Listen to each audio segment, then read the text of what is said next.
नमस्कार साथियों, स्वागत है आपका हमारे चैनल टीएनटी ज्ञान में। आज मैं एक नए टॉपिक के साथ आपके साथ जुड़ रहा हूँ और वो नया टॉपिक है रूस ने।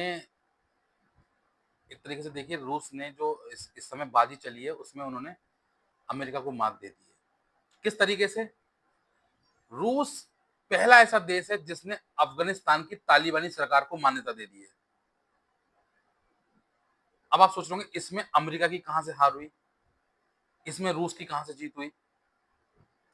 देखिए, मैं बिल्कुल विस्तार में बताऊंगा किस तरीके से अमेरिका की हार हुई है और रूस की जीत हुई है और रूस ने लिया है सोवियत संघ टूटने का बदला। ये बहुत पुराना किस्सा है और बहुत लंबी हिस्ट्री है। इसके बारे में हम बात करेंगे पूरे आज।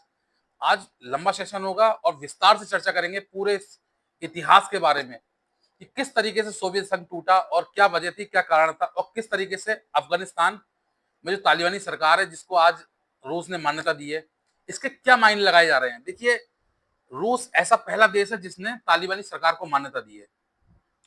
मान्यता का मतलब मैं आपको बता दूं, अभी तक तालिबान की जो सरकार थी उसको किसी देश ने मान्यता नहीं दी थी, सरकार के रूप में मान्यता नहीं दी थी। उससे कोई भी देश सरकार के तौर पे बात नहीं कर रहा था। हर देश इस समय यही मान रहा था कि हम अफगानिस्तान की सरकार मानते हैं, आप लोग जबरन उस देश में घुसे हुए हैं, जबरन उस देश पर कब्जा जमाए हुए हैं। लेकिन रूस पहला देश है जिसने उसको मान्यता दी है। तो हेडलाइन भी बनी है, इसकी हेडलाइन बनी है, Russian become first country to recognise Afghanistan Taliban government. और इसके साथ क्या हुआ है कि जो भी एम्बेसी थी तालिबान की अफगानिस्तान की, मतलब अब तालिबानी सरकार है वहां पे तो तालिबान कहलाई जाएगी। अफगानिस्तान की जहां जहां एम्बेसी थी रूस में, वहां वहां तालिबानी झंडे लगेंगे। और ऐसा हुआ भी है। मॉस्को में जो इनकी एम्बेसी है उस पर तालिबानी झंडा लग गया है। देखिए, मैं आपको एम्बेसी का सिस्टम बताऊं। हर देश में एक दूसरे देश की एम्बेसी होती है। जैसे भारत में भी अफगानिस्तान की एम्बेसी है, भारत में अमेरिका की भी एम्बेसी है, ऐसे ही भारत की भी एम्बेसी अमेरिका में है, अफगानिस्तान में है। मतलब जिन जिन देशों से हमारे संबंध अच्छे होते हैं, पाकिस्तान में भी है। हालांकि कई बार समय समय पर हम उसे बंद कर देते हैं, उसे लौटा लेते हैं। पाकिस्तान से हमारे संबंध ऐसे ही रहते हैं जैसे हमने भी पाकिस्तान के एम्बेसी के लोगों को निकाल दिया यहाँ से। ठीक है, ऐसे ही वहां भी सिस्टम चलता रहता है। हर देश की एम्बेसी होती है दूसरे देश में, उस देश का ही उस पर हक होता है। जैसे मान लीजिए अगर भारत में अफगानिस्तान की एम्बेसी है, अमेरिका की एम्बेसी है, तो वो उसके अंदर अमेरिका का ही आदेश चलता है, अंदर एम्बेसी के। मतलब सारे देख रेख जो होते हैं उसमें एम्बेसी में बहुत सारे काम होते हैं, आपको पता ही है किस तरीके से आप लोग फॉरेन जाते हैं, सब एम्बेसी से अप्रूवल लेना होता है, उसी के द्वारा हम लोग जाते हैं। तो जो अफगानिस्तान की एम्बेसी थी मॉस्को में, उस पे तालिबानी झंडा लग गया है। क्यों लग गया है? क्योंकि रूस ने उसको मान्यता दे दी है। और रूस ने क्यों मान्यता दी है? इस कंडीशन में रूस ने मान्यता दी है जिस समय रूस पर खुद इतने सारे सेंसर लगे हुए हैं, खुद रूस की हालत खराब हुए पड़े हैं, लेकिन रूस ने उसको मान्यता दे दी है कि जाओ, हमने तुम्हें मान्यता दी। और ये सिर्फ और सिर्फ अमेरिका के खिलाफ जाकर दी है। देखिए, हालांकि भारत भी तालिबानी सरकार के संपर्क में है, पाकिस्तान भी संपर्क में, बहुत सारे देश उनके संपर्क में, बहुत सारे मुस्लिम कंट्री उसको सपोर्ट भी करते हैं, लेकिन अमेरिका की डर की वजह से कोई भी देश उसको मान्यता देने को तैयार नहीं था। लेकिन रूस, क्योंकि आपको पता है रूस और अमेरिका में बहुत समय से कोल्ड वॉर चल रही है, और ये अब की नहीं है, ये दुश्मनी अब की नहीं है, ये दुश्मनी है सोवियत संघ के समय से। जब रूस सोवियत संघ हुआ करता था तब की बात है ये। तो उसी चीज का आज इसने बदला लिया है और उसने उसको मान्यता दे दी है कि जाओ, तुम जो हमको परेशान करवा रहे हो यूक्रेन युद्ध से, ऐसे ही हम भी तुम्हारे साथ ये करेंगे। क्योंकि अगर आपको पता होगा, जब ट्रंप सरकार जाने वाली थी यहां से, लास्ट जो सेशन था उनका, जब जाने वाली थी, तो उन्होंने ये कहा था कि अफगानिस्तान में जो अमेरिकी सैनिक है उनको वापसी बुला लिया जाए। और जाते जाते वो ये चीज कह के गए थे। बाइडेन सरकार आने के बाद इस पर एक्शन भी हुआ, और 20 साल बाद, जो 2001 से, जब से लादेन ने 9/11 का हमला किया था अमेरिका के ऊपर, तब से अमेरिकी सेना अफगानिस्तान के अंदर घुसी हुई थी। अफगानिस्तान के अंदर अपने सैन्य ठिकाने बनाए हुए थे उसने, और हर तरह से कोशिश कर रही थी कि किसी तरीके से भी अफगानिस्तान में अमेरिकी सरकार चले। तो 2001 से 2021 तक 20 साल तक अमेरिकी सरकार, अमेरिकी सेना वहां पे कार्य करती रही है और 20 साल बाद वहां से वापसी आई। बाइडेन सरकार में ये फैसला हुआ और उन्होंने एक फैसला और लिया कि जो भी अमेरिकी सैनिक के हथियार थे वो अफगानिस्तान में ही छोड़ दिए। और उस समय ये उनकी कूटनीतिक जीत बता रहे थे, इस पे बहुत ज्यादा वो कॉन्फिडेंस थे कि हमने ये बहुत अच्छा किया है कि वो हथियार हम इसलिए छोड़ के आए कि वो आपस में ही लड़ के मर जाएंगे। देखिए अमेरिका की तो पॉलिसी रही है डिवाइड एंड रूल की, और उन्होंने हमेशा चाहा है कि कोई भी देश आबाद ना हो, बर्बाद हो जाए और आपस में लड़ के मर जाए। ये अमेरिका की पॉलिसी रही है बहुत समय से, लेकिन ऐसा हुआ नहीं, इसका उल्टा हो गया विपरीत। अब जब डोनाल्ड ट्रंप सरकार में आए फिर से, अब जब वो सरकार में आए तो उन्होंने देखा यार ये तो उल्टा हो गया। तो उन्होंने क्या करा, उन्होंने अफगानी सरकार को, जो तालिबानी सरकार, उसको आदेश जारी करा कि जो हमारे हथियार रह गए थे उस समय सेना के, उसको हमें वापसी किया जाए। लेकिन उन्होंने कड़े शब्दों में मना कर दिया कि हम आपका एक भी हथियार वापसी नहीं करेंगे, और उल्टा अगर आपने दबाव डाला तो उन्हीं हथियारों से हम आपके ऊपर हमला कर देंगे। ये बात अमेरिका को पच नहीं रही थी और इसी खुशी के ठिकाने के मारे रूस पागल हुआ पड़ा था, क्योंकि रूस के साथ भी ऐसे ही हुआ था एक बार। ये अमेरिका की हार ही थी जो अमेरिका को अफगानिस्तान छोड़ के आना पड़ा 20 साल बाद। एक समय था जब सोवियत संघ वहां से निकला था इसी तरीके से, आज अमेरिका को आना पड़ा है। इसी वजह से ही रूस ने अमेरिका की वो सॉरी अफगानिस्तान की तालिबानी सरकार को मान्यता दी है, क्योंकि रूस जब सोवियत संघ हुआ करता तब से अमेरिकी और रूस अफगानिस्तान के लड़ रहे हैं दोनों। देखिए अब इसकी मान्यता देने से क्या होगा, अभी तक वो किसी प्लेटफॉर्म पे अपनी आवाज नहीं उठा पा रहा था अफगानिस्तान। जब से तालिबानी सरकार बनी है वहां पे, तब से वो और देशों से बिल्कुल अलग हो गया था। अलग मतलब मैं बताऊं आपको, जैसे भारत ब्रिक्स देशों में जुड़ा हुआ है, यूएन नेशन में जुड़ा हुआ है, बहुत सारे जी समिट में जाता है, तो अपनी बात रखता है। अफगानिस्तान कहीं भी अपनी बात नहीं रख पाता क्योंकि वो किसी भी संघ से जुड़ा हुआ नहीं था। अब जब उसको रूस ने मान्यता दे दी है तो उसके पीछे पीछे पाकिस्तान, चाइना, ईरान और भी जो मुस्लिम कंट्री है उसको मान्यता देंगी। और जैसे भारत के साथ पहले सार्क सम्मेलन होता था, सार्क सम्मेलन में भारत के साथ अपनी बातें रखता था, वो अपनी अपनी वार्ता करता था। सोचता है शायद दोबारा से वो सब सिस्टम शुरू हो। जब से अफगानिस्तान में तालिबानी सरकार, ये सार्क सम्मेलन बिल्कुल बंद हो गया है और भारत ब्रिक्स देशों में अपनी बातें रखने लगा। ब्रिक्स देशों में बात चलने लगी है, यूएन नेशन में बात चलने लगी है, क्योंकि भारत ने भी अपने संबंध उनसे एक तरीके से खत्म कर दिए थे लिखित तौर पर। क्यों? अमेरिका के दबाव में, क्योंकि अमेरिका ने साफ कहा था जो भी देश तालिबानी सरकार से अपने संबंध रखेगा वो उस पर सैंक्शन लगाएंगे। उनके पास तो एक ही सिस्टम है, सबसे बढ़िया एक ही डंडा है, सबको उसी डंडे से हाँकते हैं वो, कि अगर आपने जिस देशों पर अपने सैंक्शन लगा रखे हैं आपने उससे संबंध रखे तो हम आप पे भी सैंक्शन लगाएंगे। जैसे रूस से साथ उन्होंने कहा कि अगर भारत ने रूस से ऑयल का व्यापार करा तो वो भारत पे 500% टैक्स लगाएंगे। लेकिन हालांकि ऐसा होता नहीं है, क्योंकि अमेरिका की हमेशा पॉलिसी रही है, उसने कमजोर देशों को दबाया है। और अब भारत कमजोर देश नहीं है, ना भारत पहले कमजोर था ना अब कमजोर है, तो भारत को दबाने की कोशिश तो वो नहीं कर सकता। हाँ, गीदड़ भपकी जरूर है उसकी बाकी देशों के लिए भी, लेकिन रूस ने उसके इस डर के माहौल को बिल्कुल खत्म कर दिया है अपनी तरफ से मान्यता देके। तो मुझे लगता है अगर रूस ने मान्यता दी है तो चीन, पाकिस्तान और जो भी उससे संबंधित देश है, जो भी मुस्लिम कंट्री है, शायद अब वो आगे बढ़े। तो देखिए ऐसा हुआ क्यों, इसके विस्तार में जाएंगे हम लोग कि क्या वजह रही जिसकी वजह से रूस ने इसको मान्यता दी है। देखिए भारत, अगर हम लोग बात करें पहले भारत की, जब भारत अखंड भारत हुआ करता था उस समय, तो उस समय भारत के उत्तर में पाकिस्तान और उसके उसके बराबर में था अफगानिस्तान। उस समय मतलब भारत पाकिस्तान एक ही हुआ करते थे।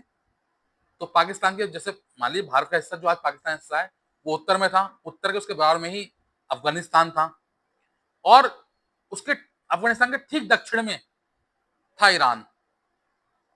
तमाम एशियन कंट्री तमाम एशियन कंट्री यही सब थी। जितनी भी एशियन कंट्री हैं ये सब सोवियत संघ का हिस्सा हुआ करती थी। ईरान के बराबर में सब एशियन कंट्री थी सारी, और ये सब सोवियत संघ का हिस्सा हुआ करती थी। जैसे कजाकिस्तान, तुर्किस्तान, अजरबैजान, मॉस्को, बहुत सारी मतलब ऐसी थी, ठीक है, जो मुस्लिम कंट्री थी जो उनका हिस्सा हुआ करती। 15 देश इसमें से अलग हुए थे। तो वो सब कभी सोवियत संघ का ही हिस्सा हुआ करते थे। देखिए प्राचीन काल की बात करें तो अफगानिस्तान में कई भारतीय साम्राज्यों से प्रभावित था। आपको अगर ध्यान होगा तो चंद्रगुप्त मौर्य ने सिकंदर की सेना को हराकर अफगानिस्तान पर को अपने साम्राज्य में ला लिया था। चंद्रगुप्त मौर्य ने सिकंदर को हराकर अफगानिस्तान को अपने साम्राज्य में ला लिया था। ठीक है, और धीरे धीरे वहां पे बुद्धिज्म का प्रचार हुआ, हिंदू संस्कृति का प्रचार हुआ, इस धर्म का प्रचार हुआ, बहुत सारे लोग वहां प्रभाव रहा और काफी अच्छा चलता रहा। लेकिन 7वीं शताब्दी के बाद अरबों और बाद में मुस्लिम शासकों ने यहाँ हमला बोला, जिसके बाद अफगानिस्तान में इस्लाम का प्रचार तेजी से बढ़ता गया और हिंदू संस्कृति का धीरे धीरे ढलान होता गया। जो बुद्ध धर्म था उसका प्रचार धीरे धीरे कम होता गया। अब भी आज भी देखेंगे तो वहां को बुद्धिज्म के बहुत सारे सबूत मिलेंगे जिससे आपको पता लगा कि वहां बुद्ध धर्म बहुत तेजी से प्रचार हुआ था और बहुत समय तक रहा। लेकिन हाँ, 7वीं शताब्दी के बाद इसमें देखो मुस्लिम शासकों का जोर रहा, उन्होंने कई बार हमला करके इस पे कब्जा कर लिया। और करीबन मेरे ख्याल से उसके बाद जब ये सब हुआ उसका ब्रिटिश सरकार जो कि यहाँ भारत में भी कब्जा जमाए बैठी थी, क्योंकि देखिए ब्रिटिश का क्या था, ब्रिटिश चाहते थे किसी भी तरीके से सोवियत संघ का वहां पे हस्तक्षेप ना हो, सोवियत संघ का कब्जा अफगानिस्तान में ना हो। तो उन्होंने क्या करा, अफगानिस्तान पे 3 बार हमले किए। उन्होंने अफगानिस्तान पे 3 बार हमले किए और तीसरी बार में उन्होंने वहां अपना शासन जमाया और उसके बाद धीरे धीरे वहां प्रॉस्पर उनके प्रोसेस चलते रहे। और 1919 में उन्होंने एक रेखा खींच दी पूरी पूरी, जिसे एक सरहद बना दी एक तरीके से। उन्होंने भारत पाकिस्तान से उसको बिल्कुल अलग कर दिया। अब वो उनकी लाइन में आ गए थे कि उनकी ये बॉर्डर लाइन बन गई है, ये इस देशों से अलग हो गए हैं। 1919 में अफगानिस्तान अंग्रेजों की गुलामी से आजाद हो गया। आजाद होने के बाद वहां पर राजशाही शुरू हुई और पहली राजशाही किसकी थी? शाह परिवार की। शाह परिवार की पहली राजशाही थी। वहां के आखिरी राजा मोहम्मद जहीर शाह 1973 में जब बीमार हुए तो वो इटली अपने इलाज के लिए गए। ये वो दौर था जिस समय ईरान ईरान में आधुनिकरण की सरकार थी और अमेरिकी प्रभाव वाली सरकार थी। वहां पे जो आधुनिकरण चल रहा था वहां पे धीरे धीरे अब ईरान में भी इन चीजों का विरोध होना शुरू हो गया था। देखिए एक तरफ आप दोनों बातों को समझिए, एक तरफ ईरान में आधुनिकरण वाली सरकार थी जो वहां पे आधुनिकरण की बातें कर रही थी, पढ़ाई लिखाई की बातें कर रही थी, महिलाओं की आजादी की बात कर रही थी। अमेरिका उसके सपोर्ट में था। तो धीरे धीरे जब वहां से अमेरिका के पैर उखड़ने लगे, क्योंकि वहां एक कट्टरपंथी सरकार जन्म ले रही थी और वहां विरोध शुरू हुआ इस आधुनिकरण का, इस्लाम के नाम पे, धर्म के नाम पे वहां कट्टरता शुरू हुई। तो धीरे धीरे वहां से अमेरिका का बाइकाट होना शुरू हो गया, वहां से निकालना शुरू हो गया। तो अमेरिका ने क्या देखा, अमेरिका को लगा कि ये सब मेरा रूस की वजह से हुआ है। तो ऐसे ही इन्होंने क्या करा, इधर अफगानिस्तान में खेल खेलना शुरू किया। उन्होंने क्या किया, जब 1973 में राजा मोहम्मद जहीर शाह बीमार हुए तो वो अपने इलाज के लिए इटली पहुंचे। और जब वो इटली पहुंचे तो जो उनके सेनापति थे दाऊद खान, जब वो उसको सत्ता छोड़ के गए, क्योंकि भाई राजा के बाद सेनापति सब संभालता है, तो जो उनके सेनापति थे दाऊद खान, देखिए नाम में ही घोटाला है, दाऊद खान। हमारे यहाँ भी एक दाऊद परेशान कर रहा है, उनके यहाँ भी दाऊद था उस समय। तो उसने क्या करा, वहां सेना का तख्ता पलट कर दिया, जैसा अमेरिका में होता है। वो सॉरी अमेरिका का नाम है, अमेरिका में नहीं होता, पाकिस्तान में होता है। पाकिस्तान में सेना उनकी तख्ता पलट कर दी, ऐसे ही उनके सेनापति ने वहां तख्ता पलट कर दिया और खुद को प्रधानमंत्री घोषित कर दिया। दाऊद खान ने आवाम से वादा किया कि अब वो एक नया संविधान लाएंगे। लेकिन 1977 में दाऊद खान ने संविधान के नाम पर सिंगल पार्टी सिस्टम बना लिया, जिससे हमेशा के लिए वही बने रहे। और देखिए ऐसा कभी संभव नहीं है कि एक ही व्यक्ति की सरकार ताउम्र रहे। धीरे धीरे असंतोष पैदा होता है, धीरे धीरे लोगों का विरोध शुरू होता है। और फिर क्या हुआ, उसके बाद आवाम ने धीरे धीरे इसका विरोध करना शुरू करा। फिर 1978 में एक क्रांति के नाम से आंदोलन शुरू हुआ, जिसकी अगुवाई की नूर मोहम्मद तारिकी। उन्हें अफगान जनता का पूरा समर्थन था। तारिकी ने उन्हें अफगान जनता का पूरा समर्थन था। आखिरकार क्रांति कामयाब हो गई और दाऊद खान को कुर्सी छोड़नी पड़ी। ये दाऊद खान वही थे जो अमेरिकी समर्थक थे, अमेरिका के कहने से बने थे, और जो उनके आखिरी राजा थे राजा मोहम्मद जहीर शाह को हटाकर बने थे, धोखे सत्ता हथियाकर बने थे उनके। तो अब क्या होता है, अब दाऊद खान सत्ता चुन के पहुंचते हैं नूर मोहम्मद तारिकी पे। तो नूर मोहम्मद तारिकी इस सत्ता पर काबिज हो जाते हैं और अफगानिस्तान के पहले राष्ट्रपति बनते हैं। और सोवियत और देखिए ये नूर मोहम्मद जो तारिकी थे ये सोवियत संघ के बहुत ज्यादा करीबी थे। तो एक तरीके से यहाँ पे अमेरिका की हार हुई। अमेरिका के जो समर्थन वाले थे दाऊद खान उसको हटाया गया और जो सोवियत संघ के समर्थित थे मतलब जिनके उनके आशीर्वाद से बने थे नूर मोहम्मद तारिकी, अब उनका कब्जा हुआ। अब वो वहां के राष्ट्रपति बन गए। अब उनका धीरे धीरे वहां पे प्रचार प्रसार शुरू हुआ। और देखिए क्योंकि जो सोवियत संघ था वो धार्मिक बातों को ज्यादा ध्यान नहीं देता था। उसका ध्यान धर्म में नहीं था, उसका ध्यान था साम्राज्यवाद में। मतलब किस तरीके से क्या होता है कि लोगों का विकास किया जाए, लोगों को अच्छी एजुकेशन दिए जाए, धर्म के नाम पर कट्टरता ना हो। ऐसा सोवियत संघ का हमेशा ओपिनियन रहा था, विचार रहा था। वही उन्होंने नूर मोहम्मद तारिकी को सिखाया। तो नूर मोहम्मद तारिकी ने भी धीरे धीरे वहां पे आधुनिकरण करना शुरू किया।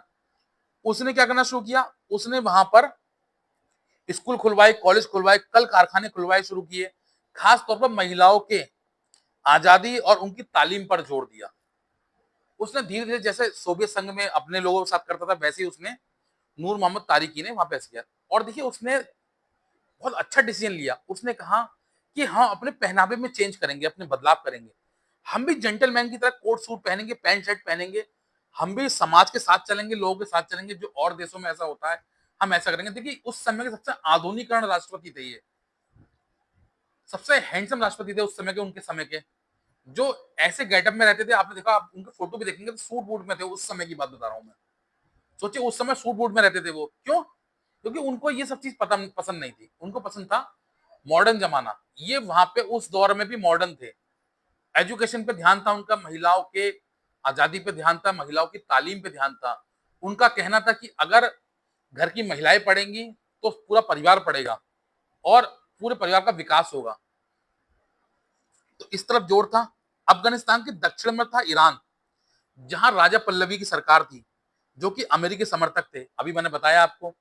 लेकिन 1979 में अमेरिका वहां फेल हो गया और वहां पे उनका विरोध शुरू हुआ, क्योंकि वो भी आधुनिकरण के समर्थक थे। अब आप दोनों बातों में डिफरेंस समझिए। जो राजा राजा पहलवी थे वो आधुनिकरण के समर्थक थे, अमेरिका की तरफ से थे। एक तरफ अमेरिका ईरान में आधुनिकरण करवा रहा था, दूसरी तरफ अफगानिस्तान में जो नूर मोहम्मद तारिकी आधुनिकरण कर रहे थे उसका वो धीरे धीरे वहां के जो तालिबानी छात्र थे उनसे, तमिल छात्र थे, सॉरी तमिल छात्र थे, तालिबानी छात्र संगठन जो आप तालिबानी संगठन कहलाता है, तालिब करके, तालिब छात्र था, उससे विरोध करवा रहे थे वहां पे। वो किस चीज का? आधुनिकरण का विरोध करवा रहे थे।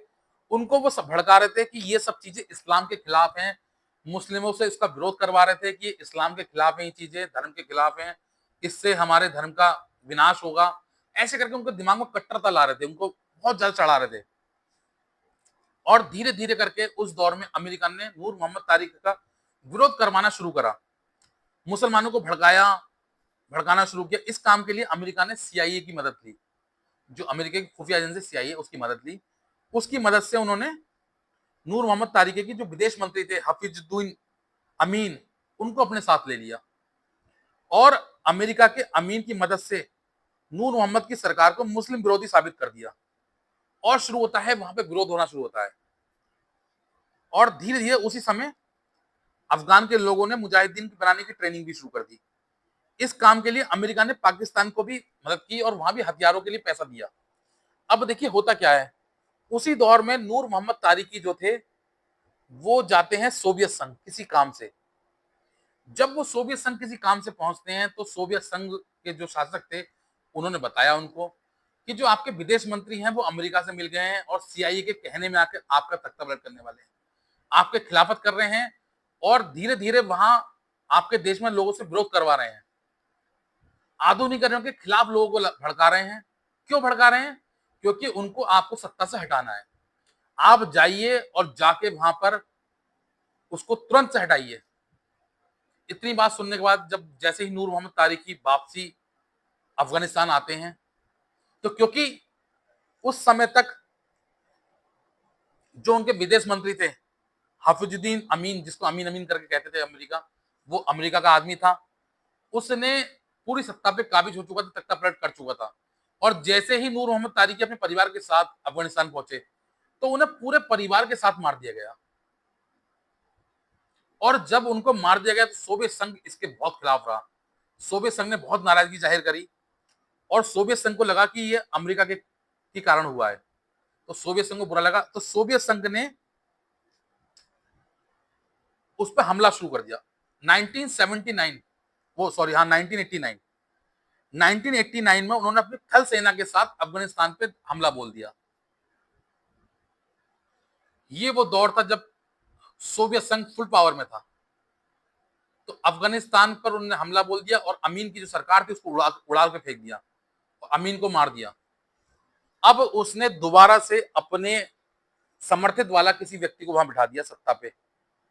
अब होता क्या है, क्योंकि अमेरिका को ये बर्दाश्त नहीं हुआ तो अमेरिका ने क्या करा, धीरे धीरे वहां पे जो तालिब करके जो छात्र संगठन थे उनको खड़ा किया और उनको समझाया। उनको क्या समझाया कि ये आपके खिलाफ हैं। उनको समझाया कि ये सोचिए ये मुस्लिम नहीं है और आप पे कब्जा जमाए बैठे हैं, ये ईसाई हैं।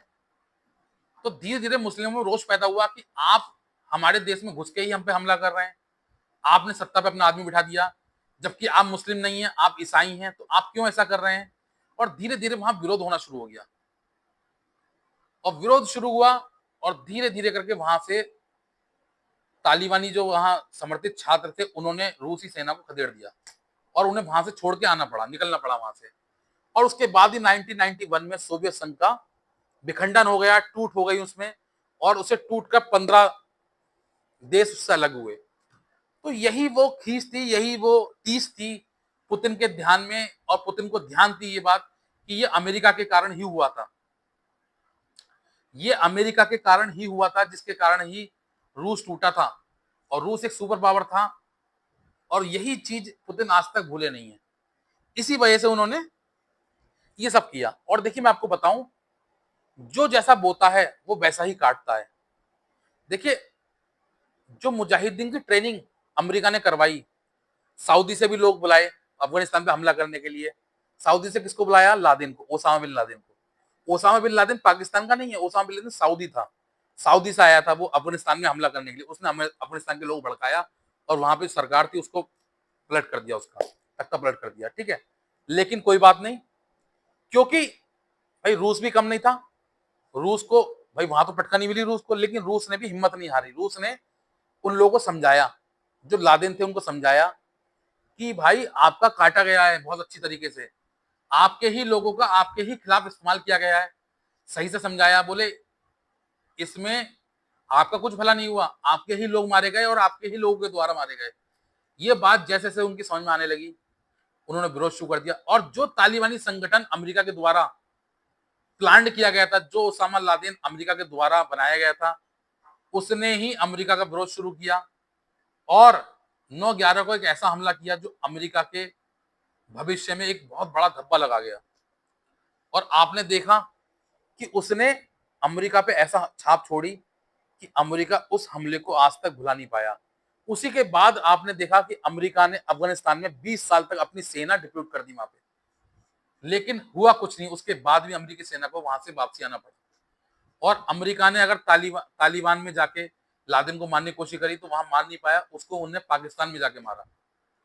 तो ये सारी चीजें थी। अमेरिका भी कई बार ऐसी मात खा के आया हुआ है और रूस, इस बार रूस ने उसको पटकनी दी है।